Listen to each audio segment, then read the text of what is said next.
Spiritual awakening isn't all peace and bliss. For a lot of people, it can feel like loneliness or depression, confusion, or a complete loss of meaning.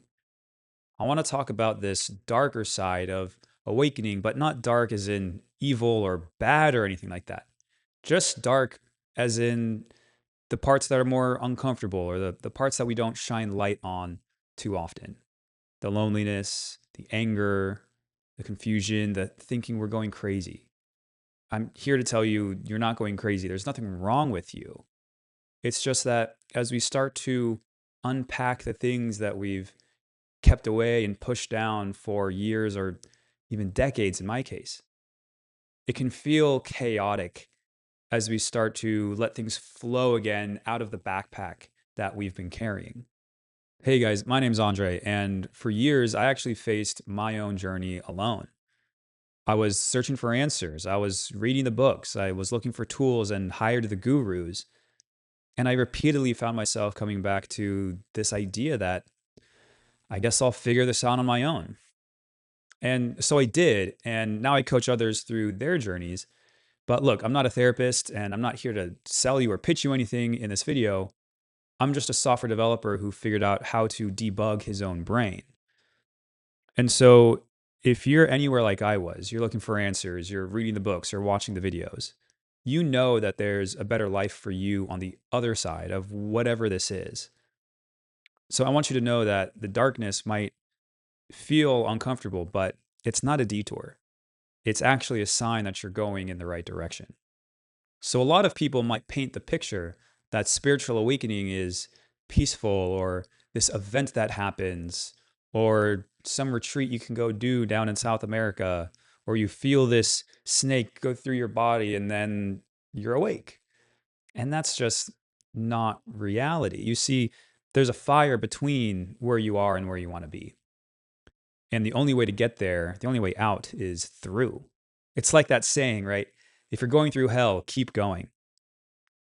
That's one of my, I don't want to say favorite phrases, but you have to keep going through the thing that you're going through. And when you realize that pain and the fire between here and there, once you've gone through one or two, you realize it doesn't burn as much as you thought it would.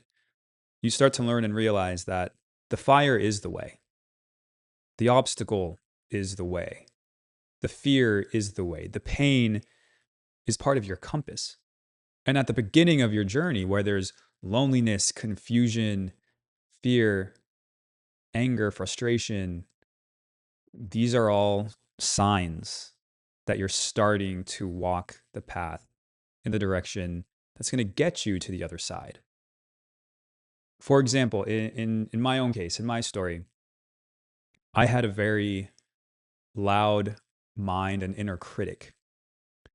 And for a long time, you start to push away and you start to ignore, you start to numb out these parts of you that aren't serving you, and it lets you go farther because it's a survival strategy to just focus on something else. But sometimes those things don't go away and they stick around and they get louder. And as you ignore them, they get louder. And over time, they get stronger. And that's when it becomes a problem. And that's when you might not wake up, but you might realize, I need to do something about this. That's just one example. Everyone's story is different. Everyone has a different starting place. Maybe it was rock bottom. I hit rock bottom and my mind was the worst it had ever been. And when you realize that, okay, whatever the thing was that is causing these thoughts, these, in my case, right? It was these thought patterns, these beliefs that I had, or lack of self-belief, really. When you start to look at those reasons and you start to see where they came from, then you start to unpack that and you learn how to let those go. That's when you really make change. That's when you make progress. So whatever the thing is that started your journey or whatever it is that you're going through now, see it as a direction, as the direction, and as part of the path that you have to take. And it's those parts that feel uncomfortable or scary that are really pointing you where you need to go. So as you start this path, as you start walking down and you become more awake and you work on yourself, some other aspects can come up, such as you start to become aware of things that you were not aware of before, such as family dysfunction. Everyone's got it. Mine was pretty bad. Or just the superficiality of society and most people, or how most people are not awake. They continue to numb out and live lives that can be considered meaningless.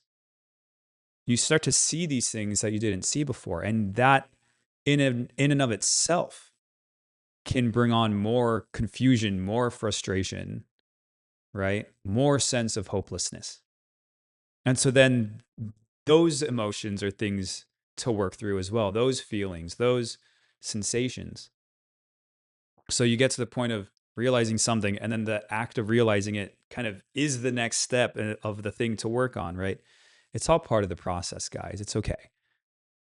This happened to me, and you just keep going, right? If you're going through hell, keep going. You keep walking through, and you realize, oh, this is just another thing that works against the beliefs that I had, right? This is something else that is contrary to who I know I want to be. This belief, this thought pattern, and it takes some reshaping of you, of your identity, of your self, right? That's what the spiritual process is about. You start to become more of yourself and who you are rather than who society wants you to be or trained you to be. And so a lot of this can feel overwhelming. But the truth is, again, nothing's wrong with you. You are just learning and starting to see things that go against what you've believed before or what you thought was true. And every time you have a paradigm shift like that, I've had a handful in my life. When you have a paradigm shift that turns your world upside down, or it completely goes against what you thought reality was, it's a deep, strong, impactful moment. And it's okay. It's a sign you're moving in a good direction. You wouldn't be going on your spiritual journey or searching for awakening if you liked where you were and all the beliefs that you had and the way your life looked. So you want to, however uncomfortable it may feel, embrace those changes and just continue to put one foot in front of the other. And as you continue to put one foot in front of the other, you're making progress probably faster than anybody else you know. And this is where the loneliness can come in. And this happened for me too. You're waking up more and more with every step. And your friends or your social circle, your community, your coworkers, whoever it is that you spend more time with, they might not be taking any steps. And so you might try to talk to them about what you're going through, or you might try to aware them or make them realize some of the things that you are becoming aware of. And they not not that they don't want to hear it, maybe they don't, but it's almost like they can't hear it. They can't see what you see. They can't see your side because you've taken off the lenses that you used to see the world through, the rose-colored glasses. And as you take them off, you see things in a whole different perspective. And perspective is huge in your spiritual awakening process, in your journey. Perspective is everything. And as you gain perspective, they don't have that. It's like in the movie with Robin Williams when he's that teacher, or he's like a substitute teacher. I forgot the name of the movie. And he has the students, they're in what? High school, middle school. He has all the students on like the first or second day walk up to the front of the class and stand on the desk, the teacher's desk, just to have a new perspective and to train them. Like, new perspective is good. It's always important. Same thing here. You're up on the desk and all the other students are like, that's dumb. Why would you do that? I'm comfortable sitting down in this chair. But you're like, whoa, this is actually a pretty cool view from up here. I can even like see out the window and stuff, Everyone's different. Not everyone's on their journey. And I had to realize that. This could even be your family, your closest friends. And so as you keep going down your journey, it can feel lonely. And so your new friends will become people who are also on their path. And then for everyone who chooses to stay where they are, it's okay. You love them where they're at, right? And if you need to love them from a distance, then, everyone's got whatever situation. You choose that. But you love them where they are at, not where you want them to be. And as simple as it is to say, it can actually feel very frustrating. It certainly did for me. And part of the reason why is you want to change the people you love, right? You want to improve. You want to help them get to the better version of themselves, right? Because you see the possibility and the potential in yourself if you do the work. That's why you're doing it. And so once you see that, you can see the potential in other people if they did the work. And you start to realize not everyone does the work, not everyone wants to. And that can be very frustrating. And so this is when you realize that you can't change other people. This was a hard lesson for me. But what's interesting is, if you look at society, everyone tries to change you to be who they want you to be. Bob Dylan has a quote in one of his songs. My dad told me once, everyone wants you to be just like them. Everybody wants you to be just like them. Anyone you talk to, they're going to talk about themselves, and they're probably going to, at some point, talk about something that they do or believe or whatever, and try to tell you that their way is the way, right? Everyone wants you to be just like them. And so everyone tries to change other people, but no one wants to be changed. And so as you continue your journey down your spiritual awakening path, you will want to, quote unquote, change other people or awaken others. And you'll quickly realize that you can't do that, that they won't awaken unless they want to. It's like that joke about the light bulb. Like, how many therapists does it take to change a light bulb? One, but the light bulb has to want to change. It's the same thing with your spiritual process. And so what do you do? What do you do in this case? This adds to the loneliness, right? The people that we want to help us and be with us along this journey, they're not about it. So this is when you focus on yourself. Not in a selfish way, right? Some people think anything with the word self in it is selfish, which is not true. That's not reality. You want to live self-focused. And being self-focused really means you put your mask on before you put on the masks of others, right? Just like on an airplane, the masks drop. Put on yours before you help someone else. And when you realize other people don't necessarily want to be helped, then you cannot immediately be helping all these other people. And so you work on yourself and you focus on yourself so that you lead by example.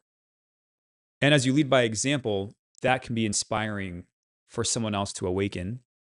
And as you lead by example, you will start to naturally attract and meet other people who are on their journey as well. They might be further behind or further ahead of you in the process. It doesn't matter where they are. It's a never-ending journey. Once you're on the path, like, here's what I used to think. Everyone says, you take the journey to get to the destination, right? Most people are concerned about the destination. And here's the perspective shift, right? Here's the rewire for that belief. The journey is the destination. The journey is the destination. The whole goal is to get to being on the journey. Once you're on the journey, you're there. You just keep going, right? So the goal, the destination is the journey, or the journey is the destination, right? That's the goal. That's where you want to be. And so when you get to the point where you realize not everyone wants to be woken up, or not everyone wants to be changed and come along with you, that's okay. You have reached the destination that you're on the journey. They haven't yet. And that's fine. You keep walking. And as you keep walking, you live by example. And as you live by example, you're going to inspire others and you are going to meet others who are also on the path. And as you find and meet other people on the path, you build community. That's what I'm trying to build. a community of people, like-minded people who are all walking in the same direction, because we know that there's a better humanity. There's a better future for not just for us, but for all humanity. And some of us need to do the work, right? It's like this quote up here: the only thing necessary for the triumph of evil is for good men to do nothing. The good people will do the work. And not that everyone else is evil. That's not what it's about. But you do the work, and we continue to walk forward, and we will meet others along the way who are like-minded, and that's where we build community. So if you're going through it, if you're still on your journey, if you're in whatever phase, keep going. That's the main thing. Keep going, and remember that the journey is the destination. And so you're there. You just keep walking forward, one step in front of the other. And that you're exactly where you need to be in this moment. To be honest, I hated when other people say that. But you are where you need to be, because whatever the thing is that is your current block or obstacle or uncomfortable thing is the thing you need to go through. Whether you can see that and know what it is or not, that requires awareness. And so increasing and growing your awareness of yourself and of what's going on in your situation is part of the spiritual journey as well. And that continues to increase and evolve over time. So if any of this resonated, please let me know in the comments. Drop a comment below, and let's start the conversation and let's build this community. And I think one of the best ways to help you go through the spiritual process that I've experienced, I want to share this with you, is to build what's called the mind-body connection. Because the spiritual process, as we've talked about, there's a lot of emotions, a lot of feelings, there's a lot of sensations in our body, there's a lot of doing the work on our own. And after years of going through my process and quote unquote figuring myself out, I've realized that the best thing to do is to reconnect with yourself. And this is the part that most people don't quite understand until they've gotten there. But reconnecting with your body is a huge part of that. So go ahead and watch this video here where I talk about the 7 levels of the mind-body connection. And this will just help you get started along that process. So I'll see you over there.